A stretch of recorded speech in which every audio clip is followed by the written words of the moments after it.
Sokan ima bogato in močno kajakaško tradicijo, ki se je zame začela tukaj, v starem kajakaškem klubu. Če bi začel veslati na kateri drugi slovenski reki, verjetno ne bi dosti časa vztrajal v tem športu. Saj me je to pri Soči vedno privlačilo, da bi nudila nekaj več. Se spomnim, ko smo bili mulci, ko smo začeli veslati, smo poleti več časa preživeli v vodi kot na vodi. Saj smo se vedno kopali, skakali skal.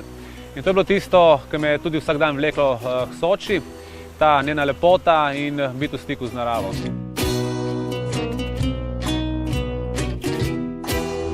Tukaj se zdaj nahajamo v novem kajakaškem centru. Meni je lik zaradi tega všeč, ker tukaj nismo samo kajakaši in športniki, ampak tudi drugi ljudje, ki se lahko pridejo sem sončit, se kopati na pijačo in tako tudi lahko spoznajo naš šport iz ene druge perspektive.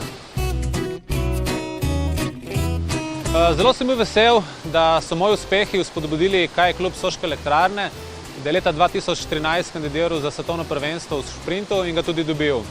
Še posebej zaradi tega, ker ni vsem kajakašem dano, da lahko na progi, na kateri so se naučili veslati, tudi tekmujejo na tem največjem športnem tekmovanju in da dosežeš še 2 medalji, ko je meni ratalo, je res nekaj najlepšega, tako da mi bo to prvenstvo vedno ostalo v zelo lepem spominu.